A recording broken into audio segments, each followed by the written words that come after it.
Of course, there were men, and here's our lovely mayor, Philip, at last year's Kindness Festival. But I couldn't help noticing that at many of the Kindness Festival events, women outnumbered men quite substantially. And I'm curious about this. Is it that women are more comfortable with the idea of kindness, or is it that question of language, that men just understand and express kindness in a different way? So I decided to ask some of my men friends about this. So I present to you a totally unrepresentative selection of older white men talking about kindness.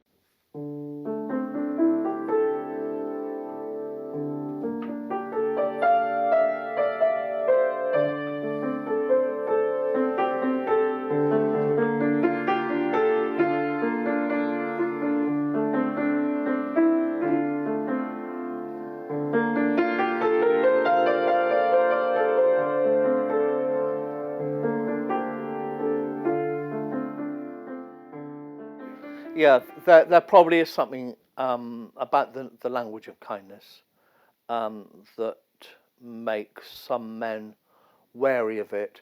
I don't know. As a man, I don't really relate to the word very easily. In terms of the language that we use, I think kindness is a very loaded word. I fear that it's not a word that many men would understand or associate themselves with. I think men maybe are less vocal about how kind they're being, and I think it's a lot easier to understand kindness from a woman's perspective than a male perspective. I do believe it's fairly clear that women are socialized much more to be kind and more caring.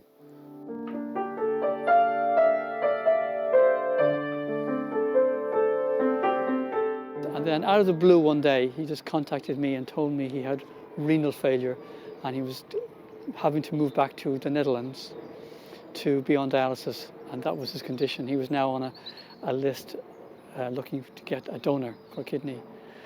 At the time, very around that same time, I heard two extraordinary testimonials of people who'd given kidneys to people. Two remarkable stories. I don't know whether I should go into them because they are two extraordinary stories.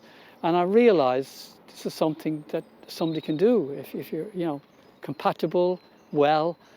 And I thought about it and I thought, well, there's nothing stopping me doing it. And he's someone I liked and cared about. And so I offered him to be a donor. And I offered my kidneys to him. That was in 2006. And so we went through the formality of all the tests and here in the UK, and then I went to the Netherlands. And the kidney transfer happened in July in 2007 in the Netherlands. And it was a success. We were a match in success, and he made a remarkable recovery. And I had a remarkable experience out of it, making donation. One I could never have really valued or thought about. Something deeper inside really touched me. A lot of what I see in terms of kindness by men is in actions and in expressions, and a lot of the more non-verbal communication that we give out to others. Generosity, care, respect. There's lots of other words that I think possibly men would use more commonly than kindness. If you ask me certain things, like, do I try to help other people when they need it, I could say yes. But if you ask me, am I kind, then I would say no. I've got your back, or you can count on me, or I'll be there for you. And it's that kind of like that I'm picturing it with like a slap on the back. Male kindness is expressed in a very kind of physical, practical way. It might not be in terms of gifts or gestures, but in terms of coming to do a job with you or coming to help you with something. I think I experienced that from men as a way of expressing kindness. It's basically a sentiment. So people look at the donkeys in their sanctuary and say, but other people who actually might not be so kind-hearted are shoveling up the shit. So I think it's in some cases it's about moving people from a sentiment into action. One of the most profound acts of thoughtfulness and kindness that I received from someone in recent years that crosses my professional and personal life was when I was working in an A&E in London, and I was unwell myself. I was suffering from asthma that wasn't diagnosed, or I didn't even know I had. I was trying to work through it. I obviously looked unwell. I was seeing a patient who was suspected to have had a heart attack, but he was worried about me and he asked after me. And at the end of my consultation with him, he said that he had something that could help me. At the end of that shift, I ended up going home unwell. I was hospitalised for a few days shortly after that, and I didn't return to work for some time. But when I did finally go back to work, one of the first things that greeted me was a small box of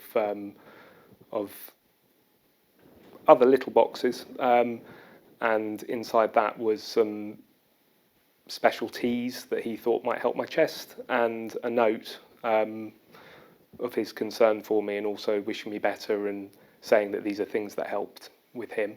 One of the boxes was a medication box of some quite strong medication. I was worried that he'd given me over his medications, but it turned out there was just more tea in there that he'd put in that he thought might help as well. I was very touched by that and the thoughtfulness, and also the fact that it highlighted to me that often it really takes someone quite brave to highlight to people when they think they need help, especially when they're in positions supposed to be looking after people or positions of authority. And it really made real the situation I'd been through, and his kindness towards me made me really think more about looking after myself as well as others in that kind of time. And it's changed how I look after myself and also the sort of intervention I would do for someone else. Kindness in many ways is a really selfish act. And I think what is really disappointing is the fact that men, people generally, don't realize that kindness is selfish because it makes you feel good. It makes the donor, the gift bearer, good just as much as it makes the other person feel good. Stereotypically, men do things to help people that also emphasize their strength and their cleverness and their... So in some way, being kind as a man is bound up in some way with self-image. When I do something kind for someone else, providing that's from a really authentic place, then, I mean, of course that gives me a sense of purpose, and it gives me a sense of,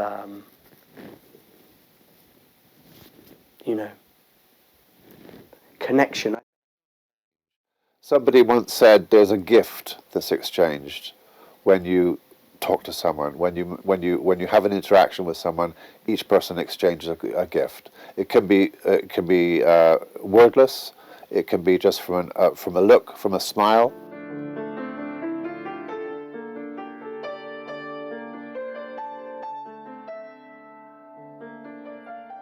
Rosie's parents were not married, and they had no money, and Rosie was very keen to learn the piano, and I gave her some piano lessons, and one day her mum said, "Rosie's made something for you," and it was this beautiful thing.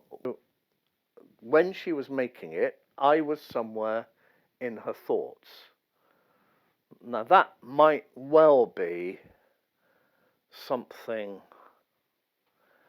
to allow a person to dwell in your thoughts for an extended period of time. Yep, that's the thing, I think. Kindness holds you. I knew that they would always have my back. I knew that they would always forgive me, actually, is the truth.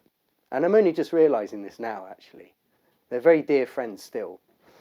And they would never give up on me because they saw that softer side of me that I probably didn't see myself. And I think that must have given me faith, you know, in a possibly in a less than fully conscious way. I think their love and belief in me helped me see that, you know, there was more to life. There was a distant cousin of mine who was a vicar, but an outstandingly special man. And I actually, I renovated his house and we became quite close friends. And he was so inspiring because he was kind to everybody he met. You know, you'd go and see him for a cup of coffee and he'd tell us about the gardening he'd been doing first of all. And he'd go, "Now, tell me everything." And I knew he meant it, and he was fascinated and excited by hearing about people's lives, and that's been great inspiration to me. Yeah.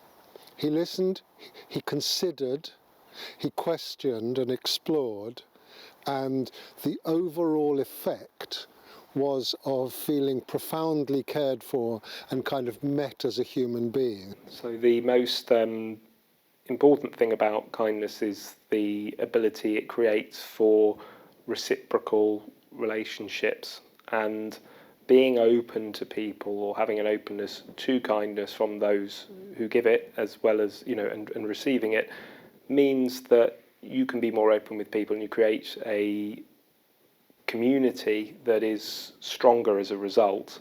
There is a ripple effect, because when I made the postie, when I made her life a little better, then every single person that she delivered letters to will have been greeted with a smile.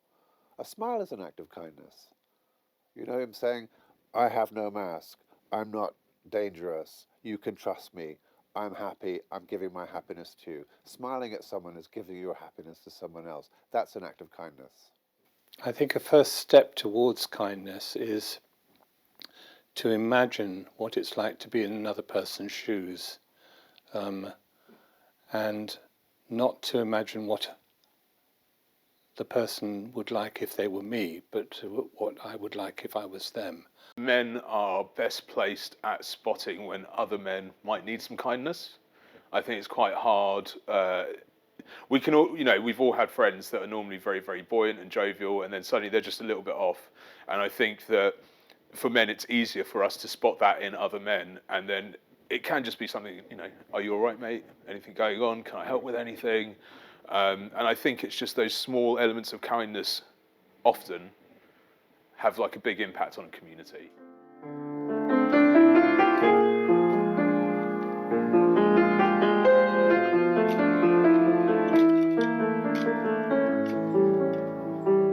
So when I was a young man, I had cancer, and end of school year, so I was in the sixth form, and spent a little bit of time in hospital. And I was really struck by one of my friends who came to visit me when I was there. Well, in one way it wasn't unusual, but her father had died from cancer in the same hospital just a few months before. I was impacted by the grittiness of that, and her courage to take herself back into a place that had deeply painful associations for her. The effect of that was that I wanted to try and work out what her motivation was, why she would do that, and I think digging into that a little, it came from kind of a personal belief space, I think, from her, an expression of, for her, what would have been, she would have called faith, an expression of faith. and that impacted me to do my own exploring, I think, and also to change some aspects of myself and my character and how I was. I think until that point I was typical of many teenagers and quite self-absorbed, and I think seeing her do that made me think that perhaps I could live life in a slightly different way, and in a way that was more about helping other people rather than fulfilling myself and my own ambitions. For me, kindness starts with a positive mental attitude. If you believe in those around you, if you believe in the things that you offer, and you believe in yourself, and you believe that others are equally worthy of respect, then you are going to have an optimism which leaves you open to performing acts of kindness because you feel yourself within the community and the fabric of our society. What is a human quality very easily becomes commodified. Yeah. And even you can imagine, do you remember in the old days, Jeux sans frontières? You could imagine kindness competitions between different towns.